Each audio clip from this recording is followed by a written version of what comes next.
Okay, once again, good afternoon, everyone.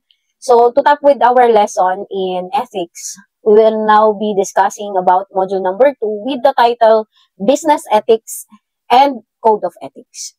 Its main objectives are, first, is to understand the common practices in business organizations, appreciate the importance of code of ethics in business organizations, and craft a simple code of ethics or codes of right conduct. So, as an overview with our lesson, business and ethics are always interrelated or interrelated. When we say ethics, this is something to guide us. Okay, what we are doing. Okay, if we are doing the right things, if we are following the rules and regulations, yun yung ibig sabihin ng ethics.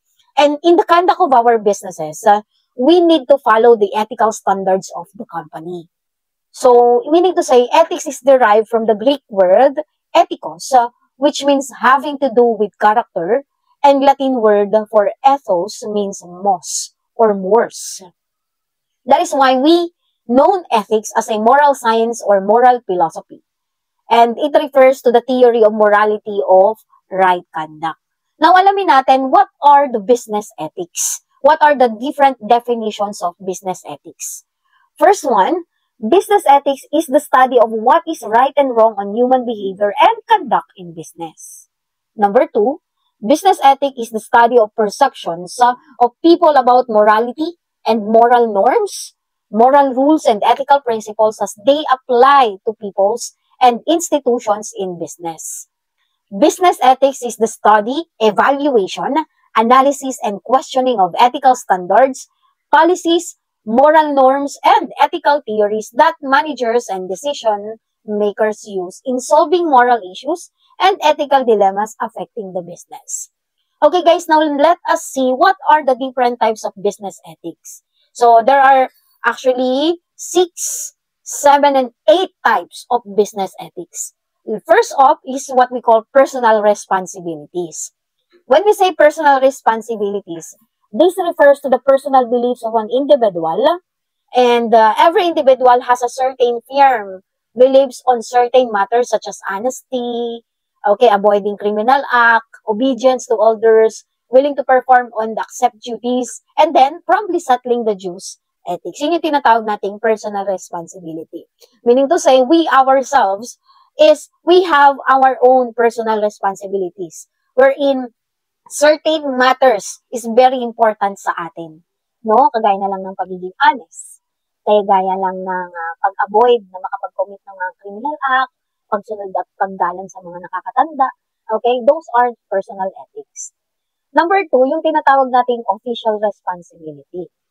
When we say official responsibilities, it refers to only person or human beings that occupy position. Okay? Ano daw ibig sabihin nun? It means that the person who is occupying a certain position should strictly follow certain norms and other standards set for that official capacity. So, when you are an official or being in a position, may set of rules ka na kailangan mong sundin as your standard, being capable or being in that position. Number 3, yung tinatawag natin are personal loyalties. When we say personal loyalties, these include loyalties of a subordinate to his superior. Meaning to say, as long as a person is or someone is your superior, you should be honest. You, as a subordinate, should follow that superior. Okay? The subordinate shall not face any problem to their superior. Meaning to say, dapat sumusunod ka sa kanya, honest ka sa kanya. That's personal loyalties. Number 4 naman, yung tinatawag nating corporate responsibilities. This actually pertains to a corporation. Diba? From the word corporate, it means as separate legal entities have certain moral responsibilities. The people who are working in a corporate company has their responsibility. The corporate itself has its responsibility. Okay? It may not be identical with the personal moral code of the managers who run the company. But this responsibility may be internal or external. Let's go on now with organizational loyalties. When we say organizational loyalties, this pertains to many people naman. Okay? these many people develop a deep sense of loyalty toward the organization as an entity, okay, that goes beyond their personal interests. This loyalty has risen out of love and affection. So, this factor can be stimulated effectively, and some employees will work hard and help the enterprise in achieving its objective. Next, number 6, economic responsibility. When we say economic responsibility, this type of morality guides the individual actions of an economic nature. Halimbawa nito, a businessman think it's more immoral if nangutang siya. That's one of the example. However, this type of people is very rare to see. Kasi nga, di ba, sa panahon ngayon, a business owner, some of a business owner is nagkakaroon talaga utang. Di ba? It's because para sa kanya, makakatulong yon para mapalago yung business niya. But eventually, di ba, that typical or that type of a business owner is doing its best para mabayaran yung utang, take the responsibility, and at the same time, is mabayaran yung mga tao niya. Okay? That's what we call economic responsibility. Aside from that, is, syempre, magbayad ng buwis. Di ba? Next one, technical morality naman. When we say technical morality, professional people should adhere to certain ethical standards established by competent bodies or persons or by customs. So, the code of conduct set for them by the concerned institution governing the profession binds lawyer, chartered accountants, doctors, and others. And lastly is yung tinatawag nating legal responsibility. Excuse me. When we say legal responsibility, it refers to the responsibility imposed by law. Okay? So, lahat ba ng tao ay sumusunod sa batas? Lahat ba ng tao ay nag-aabid sa kung ano yung dapat na sinusunod nila? Okay? Does all illegal are supposed to be unethical also? So, sabi dito, everyone should be a law-abiding citizen. Okay? So, how can a business be considered as an ethical organization? Paano nga daw ba masasabing ethical organization ng isang negosyo? According to your module, guys, ethical organization are based on these core principles. A business with good practice of accountability makes sure that all financial obligations from its debtors are paid on time. And accountability of a company can also be shown in proper planning, proper hiring, and keeping employees and budget management and reporting. So, an ethical organization also based on the principles of being fair to the employees. Diba? Kailangan secure sila. And sometimes, meron tayong tinatawag na impartiality, yung walang tinatangi, no? Often stays with the company organization build. Ayan. So, meanwhile, transparency and stewardship also are known the characteristic of good governance in an organization. Kasi yung transparency na tinatawag sa business, nagbe-build dito ng trust sa employee, no? At the same time sa mga stakeholders nito, katgaya na lang ng suppliers, ng investors, and of course, more importantly, is yung ating tinatawag na customers. Okay? So, paano natin masasabi na ethical ang isang organization? Number 1, accountability. Number 2, transparency. And lastly, stewardship. Pag sinabi natin stewardship, ethical practice of management. Okay? Yung mga resources na mayroon ng company, yan, kasama po yan. So, tatandaan nyo po, no? Masasabi na ethical ang isang business when it comes on being accountable, being steward, and ano yung sumunod? Yung pagiging what we call transparent. So, ethical code or code of ethics. So, to ensure that all principles are practiced by all employees in the organization, code of ethics or code of conduct are crafted to be guiding light of business in ensuring good ethical practice. So, yung code of ethics, ito yung principles na ina-adapt ng isang organization in order to assist those organization or those in the organization that called upon to decide. So, here are some ethical values, no, na dapat na sinusunod natin. Number 1, yung tinatawag nating code of conduct. When we say code of conduct, it is a document that is designed to influence the behavior of employees. Ito yung mga dapat na pina-follow, sinusunod, no, inaabid ng mga employees. Kasi ito yung nagseset ng mga procedures, no, kung paano gamitin yung mga ethical, paano to gamitin sa mga ethical situations, no, yung mga delineate whether a violation of code of ethics na nangyayari, and remedies na pwedeng i-impose. Kaya yung code of conduct, documents yan, that design to influence the behavior of employees. So, yan yung sinusundan. Guide siya. Okay? Next, yung code of practice naman. When we say code of practice, this is actually adopted by a profession or by governmental or non-governmental organization. Okay? To regulate that profession.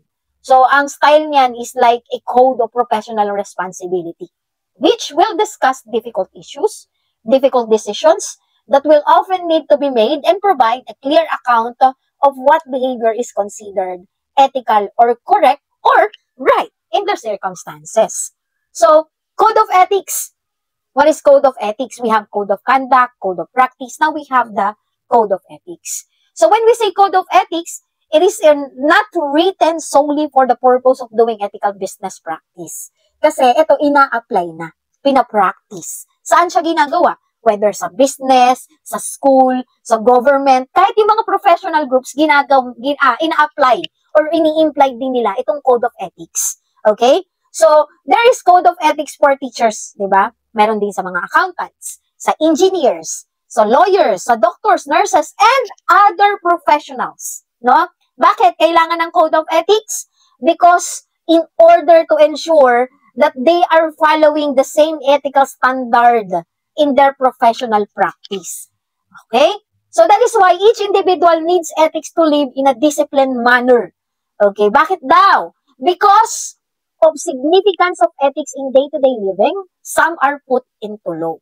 However, it may be difficult for some to be legislated. Okay, so there you go.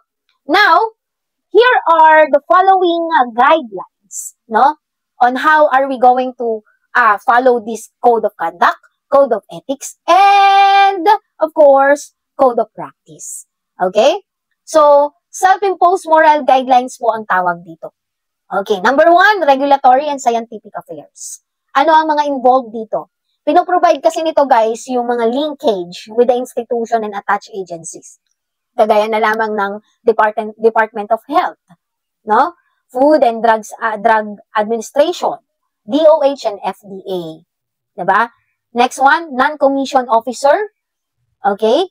And then Department of Science and Technology or DOST, World Health Organization or WHO, Foreign Investment Act or FIA, and more. So, to be able to provide technical support and enable members and other stakeholders to improve product quality, production capability, cost competitiveness, market share, environmental issues, and more. Yan yung mga regulatory and scientific affairs wherein dapat merong permit niyan. Let's say, for example, pagkain, beauty products, gamot ang business mo. So, dapat registrated siya dyan. Okay? Sa small and medium enterprise naman, ang tawag natin dyan, SME or SMEs. Okay? So, as seen in the Big Brother, Small Brother programs in SMEs, assisting members and stakeholders in market matching activities as well as in the securing appropriate raw material sourcing and allocation at preferential arrangements. Okay, they could actually participate in both local and international events in order to promote our Philippine products. Yung tinatawag nating gross domestic product or GDP. Ito yung binabanggit ko sa inyo nung nakaraan. The small and medium enterprise can participate, no, in promoting local and international products. Okay. So, next one, yung number 3, yung legislative. When we say legislative, this is task, okay, in order to contribute in the formulation of resolutions, sustaining advocacies, and lobbying activities with government as containing or contained in the legislative agenda, packaging, trade regulations, and of course, standards critical to attain sustained growth of food and agricultural industry. So, ito yung mga kailangan nating sundin. Okay? Ano-ano ang mga institution? FDA laws, for the position and statements, constitutions and bylaws, House bills, Senate bills, food chambers, industry position, health, government, and food. Diyan yan pumapasok. Okay? So, ethical principles for business, ano daw yon? First one, honesty. Number 2, integrity. Number 3, promise keeping and trustworthiness. Of course, loyalty. fairness, concern for others, respect for others, law-abiding, okay, commitment to excellence, leadership, reputation, and morale, and lastly is accountability. So, from this illustration below, it shows the ethical decision-making process for business and its leaders. Lagi ang nag-uumpisa sa dapat naiintindihan, no, ng business owner yung moral standard. And then it will be followed by defining the complete moral problem and determining the economic outcomes, consider the legal requirements, and then to evaluate the ethical duties. Okay? It should be followed by recognizing these moral impacts kapag sinunod natin yan. And then right after that, it will be a result in a proposed convincing moral solutions. Okay? So, tatandaan niyo po itong ethical solution decision-making process. Kasi, once you start the business, dapat alam niyo at kaya niyo siyang sundin. Next one, selected moral philosophies that presented as guide or ethical system. Ano yung mga inclusions niya? Dapat, it has its universalism. Ma'am, ano po yung ibig sabihin ng universalism? When we say universalism, this states that all people should uphold certain values, no? Kagaya na lamang ng honesty, values in the society, no? The society needs to functions, what are the value of the product, kailangan ba siya ng tao, no? Universalism ang tawag doon. And the next one, yung tinatawag nating egoism. Ma'am, ano po yung ibig sabihin ng egoism? When we say egoism, this defines the satisfactory behavior, okay, of the people in the company, even the corporate, okay, which takes full advantage of the consequences for the individual. Yun po yung ibig sabihin ng egoism. Next, we have the relativism. What is relativism? When we say relativism, this actually based on ethical behavior, okay, whether on opinion, behavior, and that should be relevant to other people. No, dapat relevant yan to other people. Next one, the utilitarianism. When we say utilitarianism, this actually seeks the greatest good for the greater number of people. No? Dapat nagagamit siya, no? Dapat na-utilize yan ng tama yung products na meron ka, no? So, meron ba siyang magandang idudulot, no, sa consumer? Yan. Yan po yung utilitarianism. So, the impact shown on the diagram measures and answer the following questions. Okay, when we go back to the diagram that I have shown you, ito po yun, no? Ito yung mga impact, no? These are the questions, rather, no, na masasagot natin. First one, who will benefit from the products? Who will benefit from that, who will benefit when you follow the ethical codes or the code of ethics, rather? Who will be harmed pag hindi ka sumunod, no? Whose right will be denied, and lastly, who can exercise the right? These are the questions, no, na pwede nating i-measure from this illustration that I have shown you. Next one. As shown in the ethical decision-making process above, after understanding yung tinatawag nating moral standards and assessing moral impact, the problem is identified and evaluation begins. Dito siya nakapokus, guys. Una, yung tinatawag nating economic outcomes or cost. Yung tinatawag nating potential profit. Kasi option na yan eh. 'Di ba? Pangalawa, legal requirements or compliance with laws. And number 3, okay? Yung tinatawag nating ethical duties which identify the actions that have the following characteristic. Ano yung mga characteristic niyang mga ethical duties na yan? Number 1, proud to receive acceptance, rather. Number 2, capable of building a sense of community. Number 3, can generate the greatest social good. Number 4, loyal or willing to share benefits. Does not harm, especially the least among us. And lastly, does not interfere with the right of everyone in order to develop the skills completely. So there are different categories that based on level of moral judgment. Ano yung mga categories na yan? Saan siya pumapasok? Number 1, yung tinatawag nating pre-conventional stage. When we say pre-conventional stage, this is where people make decisions based on concrete reward and punishments and pressing self-interest. Yung conventional stage naman, ito yung mga tao, they actually observe the rules according to the potential of ethical behavior that is held by groups or civilization such as society, family, or peers. Number 3 is the post-conventional stage. Ma'am, ano po yung ibig sabihin ng post-conventional stage? It means that where people see beyond authority, laws, and norms, and then sumusunod sila. Self-chosen yan, no? Kung sila ba'y susunod o hindi. No? Diyan yan pumapasok sa post-conventional stage. So, the Kohlberg model states that over time, through academic learnings and know-how, people change their ideals and behavior. Tama nga naman, no? Pag natututo ang tao, habang natututo ang tao, academically, no, nababago yung perspective niya, yung ideas and behavior niya, nagbabago yan. No? So, we ourselves also have our responsibilities, as well as the businesses. Now, what are the legal responsibilities na tinatawag? Okay? Sabi dito, all business enterprise need to comply with country's laws and regulations. So, Corporation Code, Batas Pambansa Bilang 68. Isa yan sa mga dapat na sinusunod.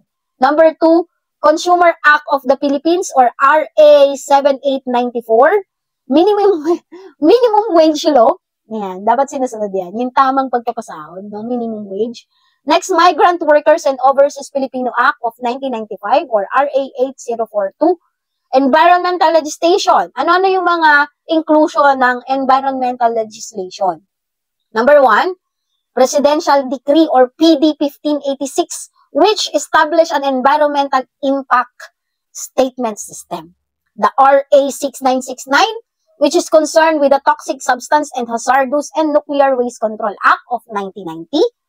RA 8749, which includes the Clean Air Act of 1990.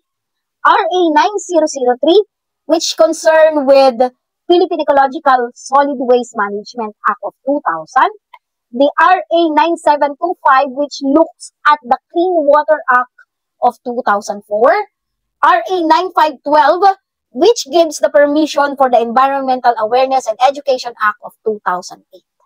Okay, so there you go. That is our lesson about the module number 2, the business ethics and code of ethics. So, sa susunod nating lesson, we will be discussing about sa module number 3, wherein it has a title of Classical Philosophies and Belief System.